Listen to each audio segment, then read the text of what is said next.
Hey, you guys, welcome to day 5 of the 2019 Mercury-Neptune Portal.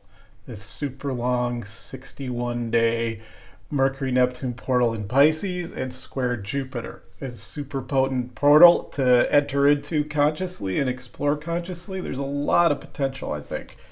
And so, yeah, this is day 5 of my video blog and experiment. I had the inspiration, which is very Mercury Neptune, to record a daily video blog on the first day that the Mercury Neptune conjunction started or got within 10 degrees. And here I am 5 days later, and I'm still doing it. I don't know if I'm going to do it every day, but that's the intention. We'll see what happens. Mercury Neptune, I'm discovering, it has this potential to kind of drift and dream and float away in your mind and get distracted and maybe sometimes foggy headed.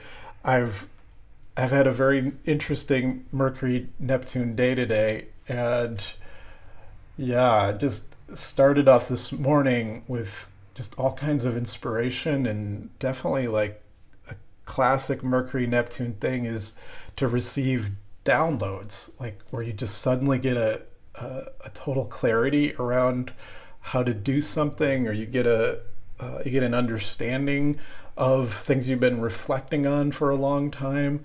And yeah, so I'm having a real integration of what downloads are, reflecting a lot about that.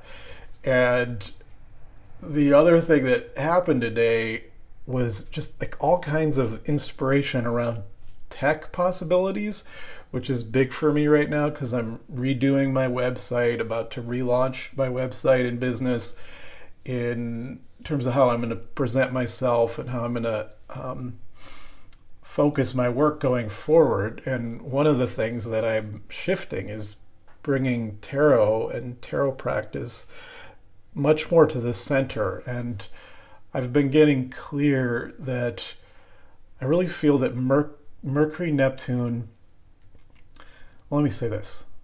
I really feel more and more that tarot practice is foundational for astrology practice. I know that has been the case for me. I came to astrology after I started with the tarot, after I'd already been doing a meditation practice for 2 years at the time I started with tarot. I really feel like the meditation practice, which is definitely a Mercury Neptune thing, where you're kind of quieting the mercurial left brain and opening to the healing transcendent right brain, where there's more of this quality of flow, more of being in a flow, less of being in a kind of contracted, focusing, problem solving type of mind state. And so,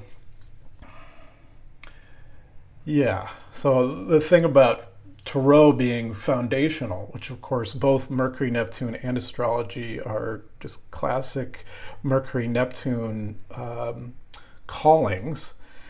And I've been reflecting on how they kind of serve each other and balance each other. I've been in that reflection for a long time, but I guess this is part of the kind of download that's been coming as I've been preparing to do a tarot course. I've also been recording like these tarot intro videos that are really the preparatory videos for the course. And so that's been coming in waves of inspiration. And then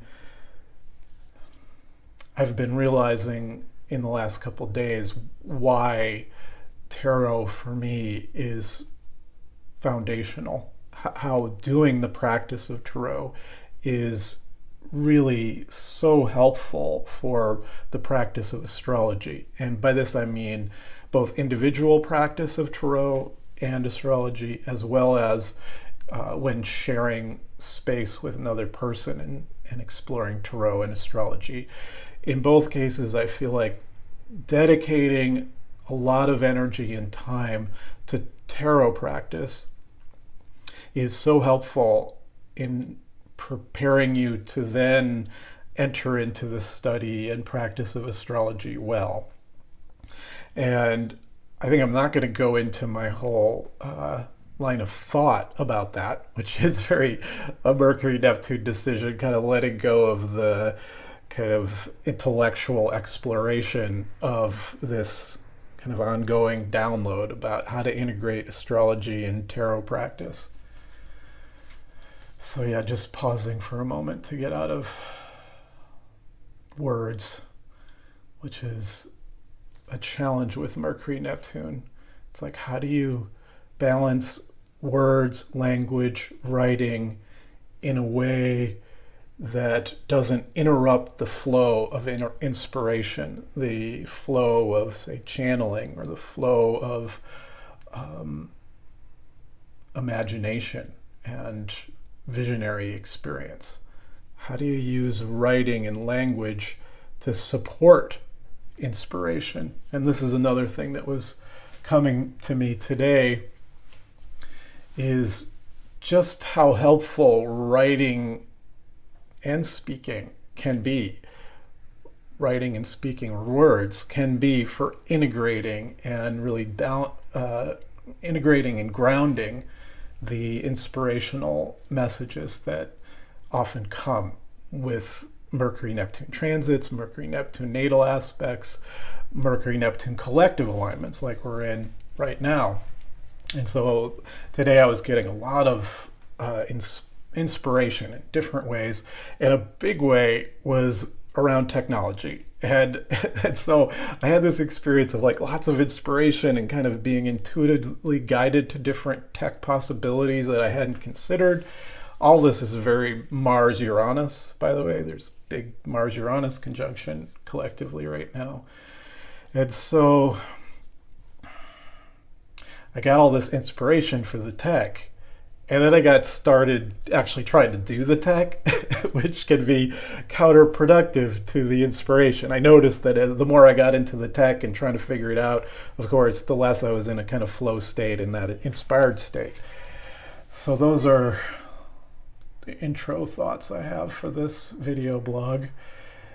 And now I just want to, I've set this up. Here's what I've done tech-wise. I've figured out how to get this camera set up and this recording part set up next to my desktop as opposed to in front of my tarot setup, and figuring out how to do that with the camera I wanted.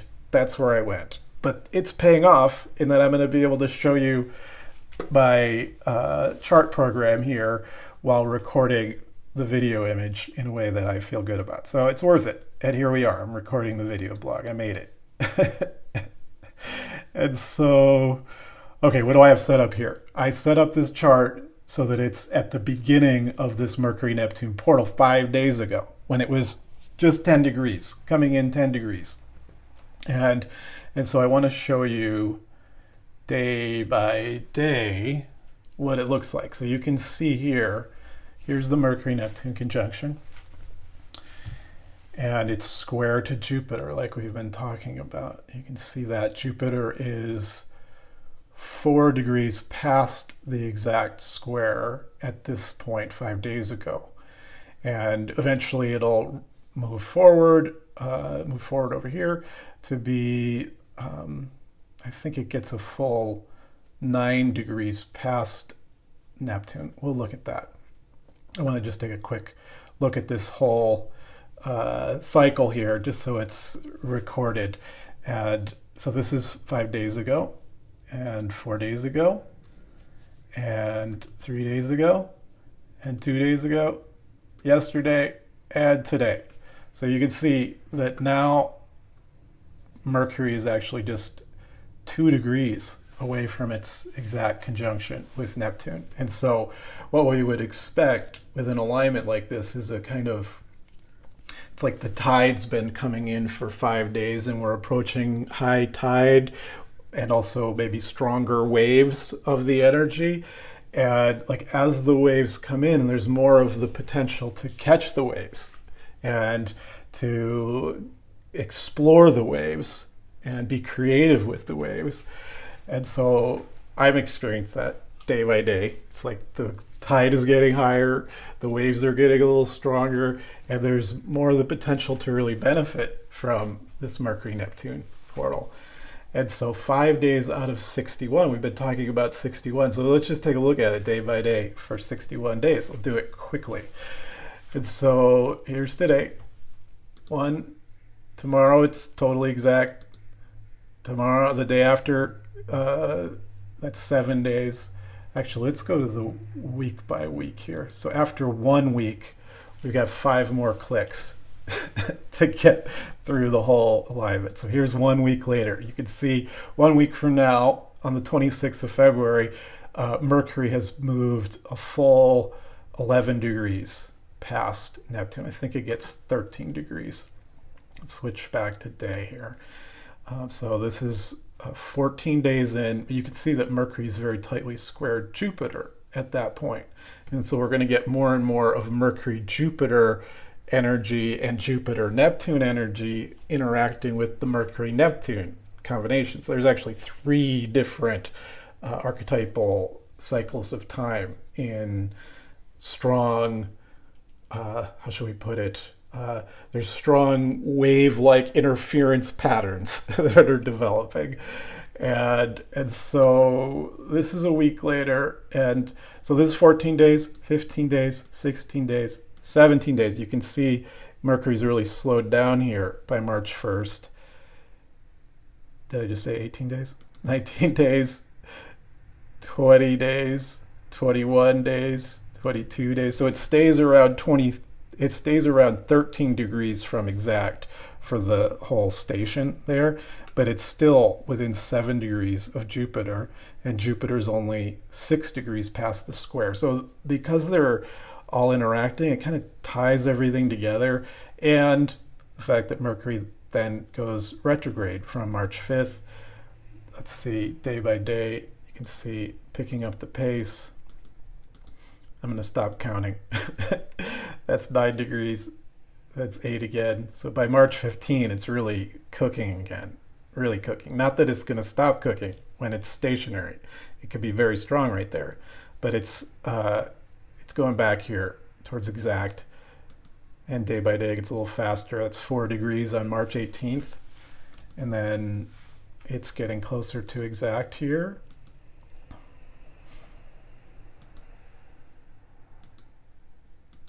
Here it is, exact by March 24th again.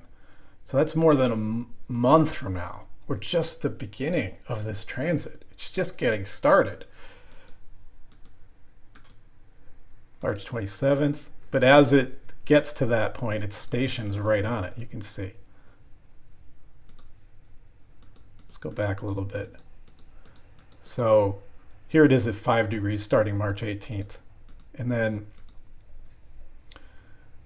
let's just go, so 19th, 20, 21, 22, 23, just look how strong it is, 24, 25, 26, 27, 28, it just stays right there, 29, 30, 31, 32, 33, 34, 35, 36, 37, 38, 39, 40, 41, 32, 33, 34, 45. So what's that? April 14th. Today's the 17th. So it's basically 2 full months, right? And you just saw it. It's strong. It's big. And look what happens by the end here. When does Jupiter go retrograde? I missed that.